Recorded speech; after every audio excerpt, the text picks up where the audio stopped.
Baik, kembali di Apa Kabar Indonesia Pagi, kita akan membuka dua penelpon yang ingin bertanya langsung mengenai polisi virtual. Selamat pagi, pagi ini sudahkah ada yang tersambung bersama kami?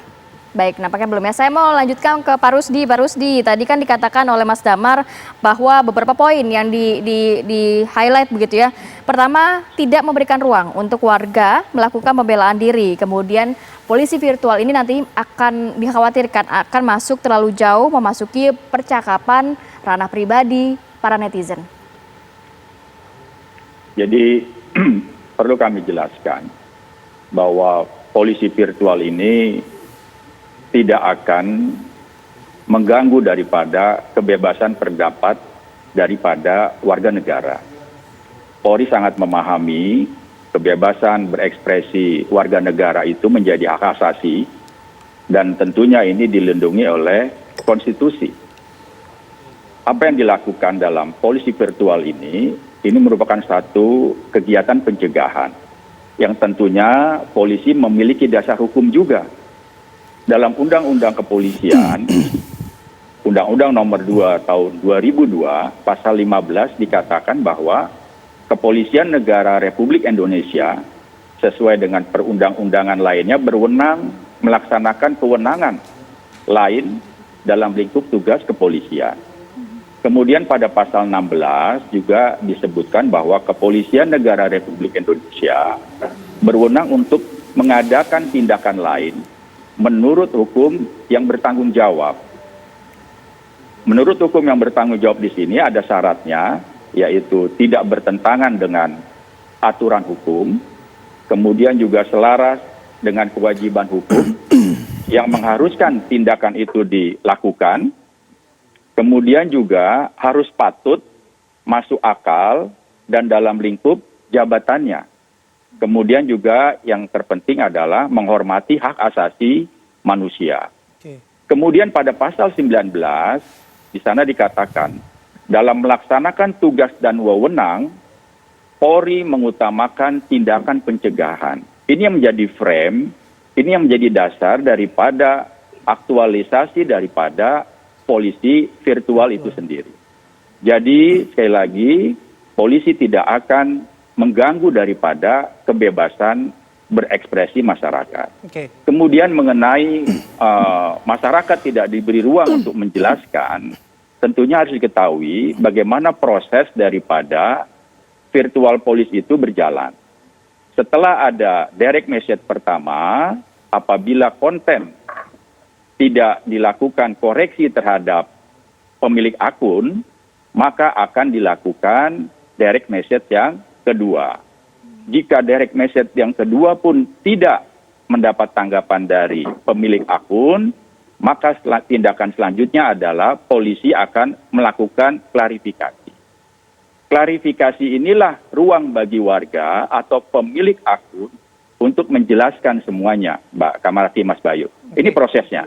Jadi warga diberi ruang untuk melakukan klarifikasi, untuk menjelaskan konten-konten yang telah diposting di dalam media sosial yang mereka miliki. Seperti itu. Baik.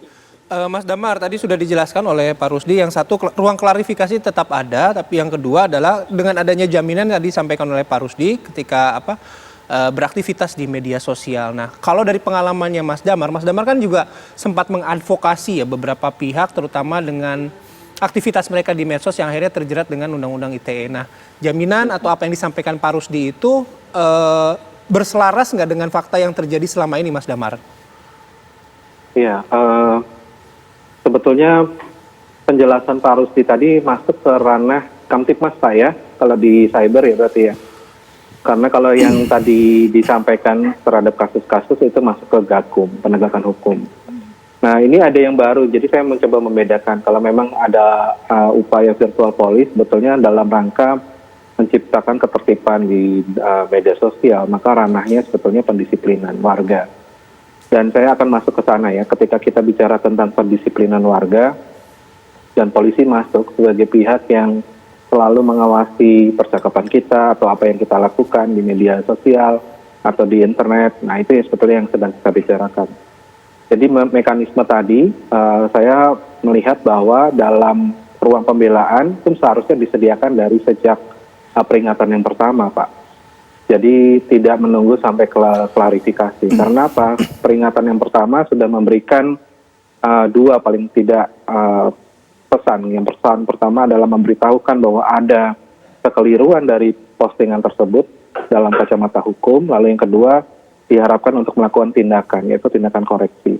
Nah, meminta tindakan koreksi itu sebetulnya yang menurut saya tidak memberi ruang pembelaan karena dalam peringatan yang pertama dan peringatan kedua tidak bisa dalam kesempatan DM itu dua arah ya. Jadi kita membalas dengan mengatakan bahwa tidak ada yang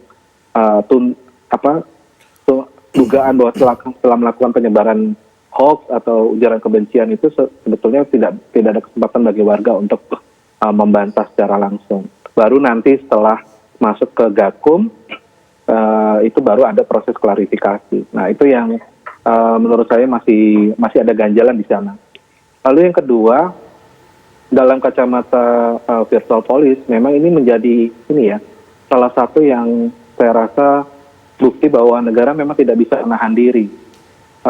Bahwa dalam masyarakat itu kan berkembang juga konflik-konflik itu bisa diselesaikan di antara warga.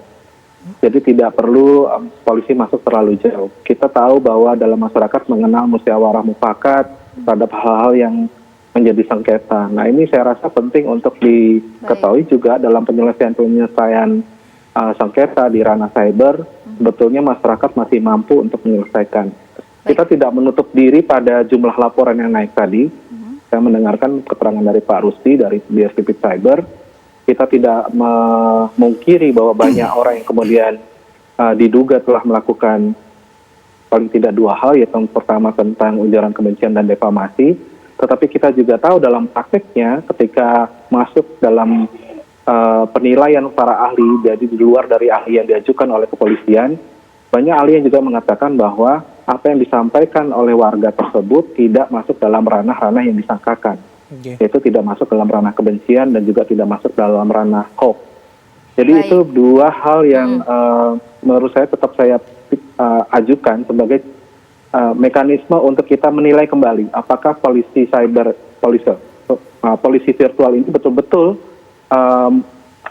tepat untuk dijalankan sekarang, mengingat bahwa kita sendiri sudah kesusahan Pak dalam posisi menghadapi undang-undang ITE saja sudah ada tekanan yang banyak ya. Baik, nanti tanggapan dari Pak Rusdi kita akan tahan dulu Pak Rusdi karena kita harus jeda iklan, dan pemirsa yang ingin bergabung bersama kami bisa telepon ke 021 460 4972. Kita harus kembali usai yang satu ini.